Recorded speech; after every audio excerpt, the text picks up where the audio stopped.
There are already tons of reviews for Man of Steel out there, but as a lifelong fan of Superman, comics, morality, and good storytelling, I think I might be able to add something to the conversation. See, Superman and Batman are my two favorite fictional characters. I think the dichotomy between these two is pretty cool and unique. The relationships these characters have are some of the most well-developed in all of fiction. When in the right hands, those equal but opposing ideologies are a powerful storytelling tool, and can really say something about what it means to be human. Knowing all that, I couldn't help but see Man of Steel as a chance for one of these iconic figures to finally get the attention they deserve. In fact, I can't really remember a movie I ever had higher hopes for. While watching it though, I quickly realized that this wasn't gonna be it. Love it or hate it, you have to admit that Man of Steel has been divisive. While it's easy for me to see why so many people reacted so negatively, a lot of people genuinely can't seem to understand why. I recognize that there are often just as many bad criticisms of this movie as there are bad defenses, but the reason for that is because it's a subject people tend to get pretty emotional about. I mean, this is Superman, he's pretty iconic.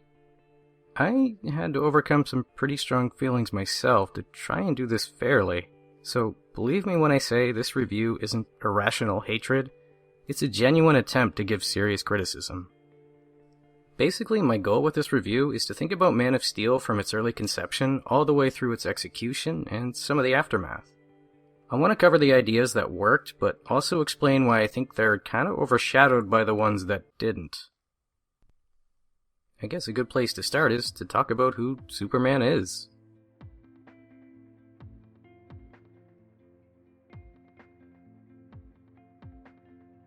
Some people seem to think that Man of Steel is a perfect representation of Superman, but that position always kind of leaves me scratching my head.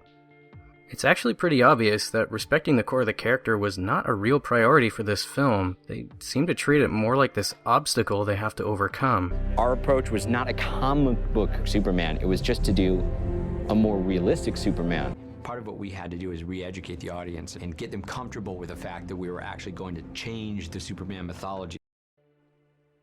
This kind of thing is what people are talking about when they say that Man of Steel is nothing like Superman is or should be. Just like the director says, Superman's S is one of the most recognizable symbols on the planet. While that's true, it's important to point out that not everyone is an avid comic or graphic novel fan. See, I agree with Max Landis in a video he made called Regarding Clark, expressing his reaction to Man of Steel. He says that, despite how recognized Superman is, most people don't really get what makes him special. I know that sounds like a really pretentious thing to say, but most people don't read 75 years worth of history before seeing a movie, so he kinda has a point. This is where the input of lifelong fans like me comes in handy.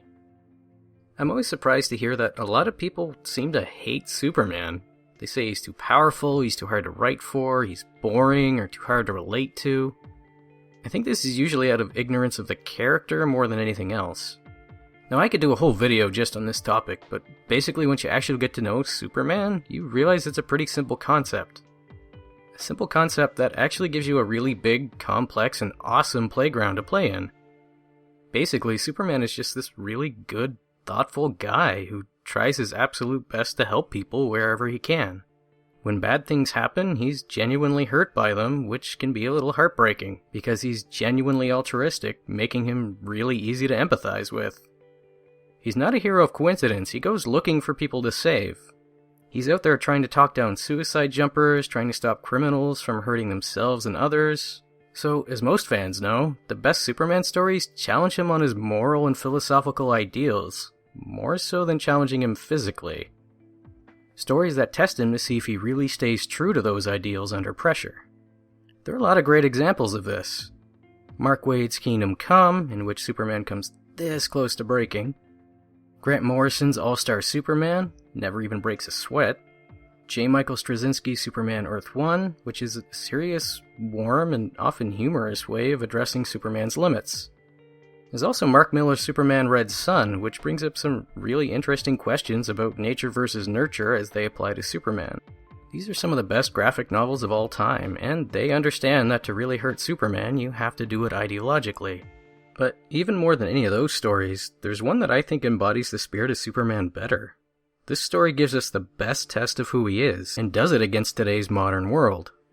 I'm talking about Superman versus the Elite, aka What's So Funny About Truth, Justice, and the American Way, aka Justice League Elite Volume 1, aka Action Comics number 775, written by Joe Kelly, aka Joe Kelly. Basically, I'm saying that if you saw no other Superman story, Versus the Elite would give you a crystal clear idea of who Superman is all by itself. Here's a rundown. Wildstorm had published a series called The Authority, which Joe Kelly's The Elite were pretty much a stand-in for. Kelly wanted to pit Superman against these kinds of amoral anti-hero types, since these kinds of characters were a popular trend in superhero comics.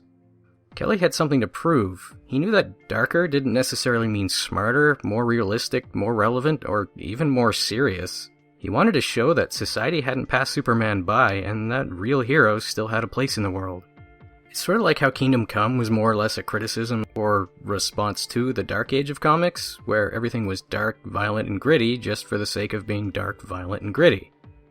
The writers of both Kingdom Come and Versus the Elite felt that heroes needed to be heroic again.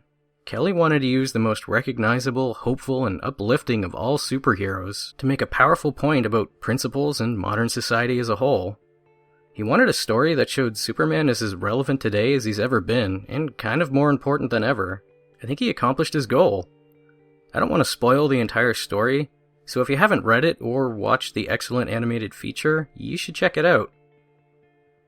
There's also this promotional documentary attached to the Blu-ray release of Versus the Elite called Superman and the Moral Debate.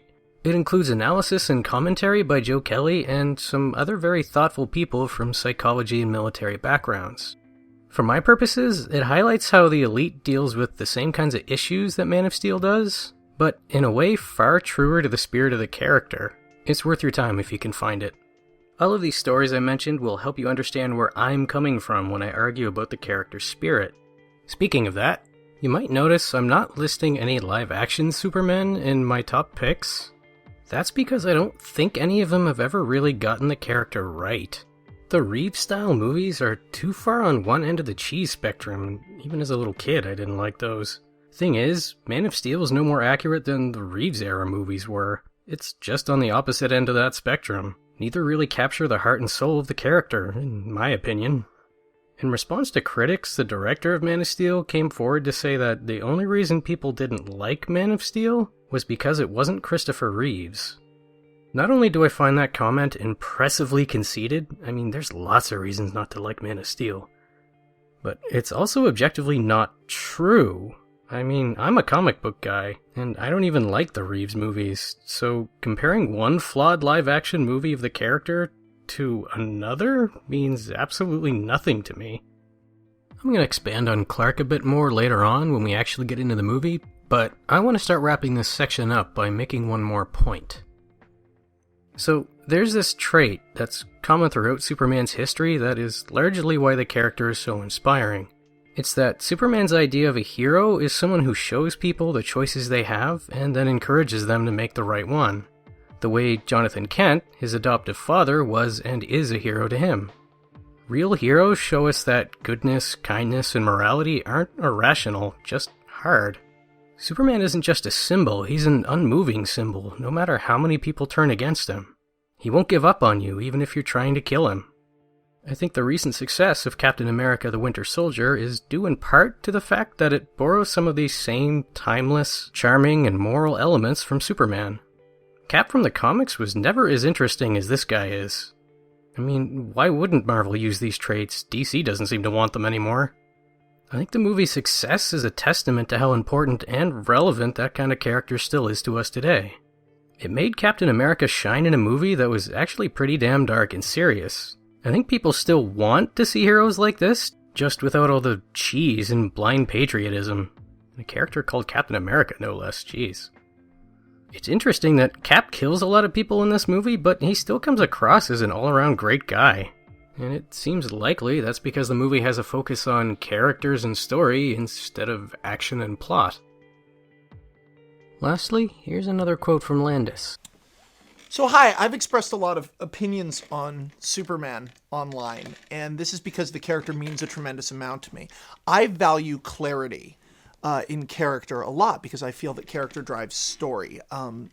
Movies where story drives story don't usually interest me. I much prefer something like a Reservoir Dogs to something like an Italian Job because plot has never really fascinated me. Character does.